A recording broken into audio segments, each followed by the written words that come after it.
Hello, and welcome to myfinanceteacher.org. Thank you very much for all the viewers on YouTube for multiple comments appreciating my work, and I do feel grateful for all your encouraging comments. Thank you again. And I would like to say here that nobody knows the future. At any moment in time, there are multiple scenarios of what might happen to gold price. And what I do is I share my views on what I think is the most likely scenario to play out. It's all based on probabilities and patterns from chart history. And although lately I've been very happy to get a lot of your encouraging comments, I'm sure sometimes a less likely scenario will play out and my forecast will turn out to be wrong. In either case, I do like to share my views with you guys, and I appreciate that you find my work interesting or maybe even useful. So again, today let's have a look at precious metals, and let's start with a very brief look at the dollar index. We're not going to spend much time here because the negative correlation between the dollar index and gold price has actually broke down and it turned into positive over the last several days. In my last look at dollar, which was quite a while ago, I said that both of these lows occurred close to the average duration of a daily cycle in dollar. And as the rally in late October was somewhat stronger than the early November rally, let's count this 21st of October as the end of the previous daily cycle in dollar. That gives us another daily cycle lasting so far for 37 days, giving it possibly another couple of weeks of sliding downwards and maybe poking another couple of times below the lower Bollinger Bands. But again, all of this is not extremely important at the moment as there is no negative correlation between dollar and gold at the moment. So let's jump into gold price. Over the last couple of weeks, gold has broken several support zones. There was a support zone at about 1850 based on a couple of recent lows. And over the last few days, gold has even broken below the support zone of this 200-day moving average and 1800 round number. And as the 14-day RSI is very close to oversold, it's just a little bit above 30, it's at 30.4. I think gold is getting very close to the end of the ongoing daily cycle as well as the intermediate cycle. So far, this daily cycle is 64 days old. Usually these cycles in gold last for about 1.5 to 2 months. So it still can stretch for maybe a week, say into that FOMC meeting sometime in the middle of December. But on the other hand, this cycle might also finish and gold might give you some sort of a bounce anytime soon. To be honest, it would be nice if gold actually slides down a little bit more down to this support zone based on these spring highs. That's somewhere at about 1750, 1760. That will bring the 14-day RSI into oversold area, and that will be a very delicious place to buy some gold. Next, zooming in a little bit on the gold price chart, I think you might see a declining narrowing wedge, which is usually, historically speaking, remember nobody knows the future, is a bullish sign.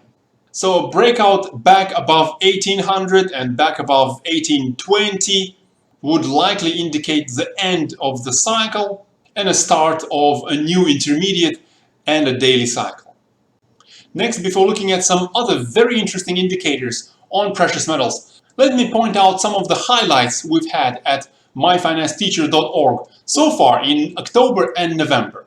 Our Bitcoin gains have been amazing at over 58%.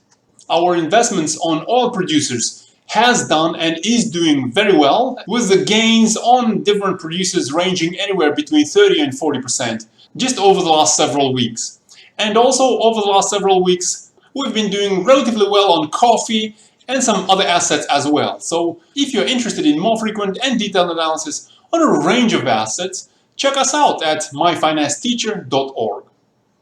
An interesting product that we have at myfinanceteacher.org is the portfolio where I track all of the trades that have ever happened, which provides great transparency on all of our gains as well as losses. I would guess that not many other analysts would track their performance with such transparency.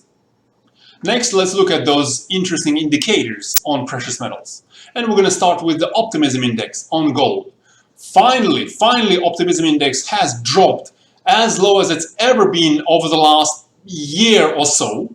Currently, the Optimism index is at around 52. And as I've been mentioning over the last several weeks, I really wanted to see Optimism index drop closer to that 50 number before I jump heavily into precious metals. Although also, as I have mentioned previously, I did convert some of my GLD assets into some of the selected miners over here at the beginning of November when we saw a very convincing bounce. But as these interesting indicators that we're going to continue discussing weren't showing a delicious buying opportunity, we still decided to keep a large amount of cash to add to our positions if prices got cheaper, which they did.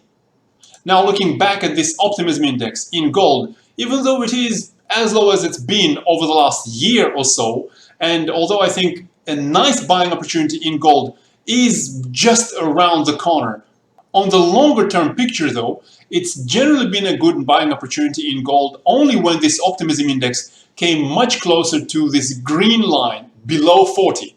So there are always risks in investing. And yes, I am going to take risk in adding to my minus allocation if gold bounces from that support zone around 1750, 1760. The optimism in gold is not at extremely low levels, and we might still see gold drop even further until everybody is just panicking, and that would be an amazing buying opportunity. Although there is no guarantee that will actually happen. With trillions of dollars being printed over the last several years, especially over the last several months, a drop that we've seen in gold since August or so might be all that we're gonna get. And next, let's have a look at another interesting indicator, the 25-week return on gold price. By the way, that's something we developed at myfinancesteacher.org, as gold cycles usually last for about half a year. The red line over here is the 25-week return, and the blue line is the gold price. As you see, generally, a good buying opportunity on gold price takes place when this 25-week return, the red line, drops anywhere between 0 and negative 10%. As for example over here in autumn of 2018, in December of 2016, December of 2015, and so on. Although sometimes a nice buying opportunity comes when this 25-week return drops as low as only 5% positive, as it happened over here in the middle of 2019. At the end of the previous intermediate cycle on gold, this 25-week return only dropped down to 0 in March of 2020, and at the moment it's at 6% or so. And it might actually be one of those cases when a nice buying opportunity comes when the 25-week return doesn't drop as low as 0. Anywhere close to 5% might also sometimes coincide with an intermediate cycle low. Next, looking at GDX, interestingly enough, GDX actually gave us a green candle on Friday, while gold actually dropped on Friday. And that is another positive sign, although I don't see much support zone at around 33.3, where GDX bottomed in the middle of last week. So if gold continues to be uncertain over here, even if it doesn't drop that much anymore, maybe GDX will retest this breakout zone at somewhere around $32, $31. And that's actually also close to the 50% Fibonacci retracement.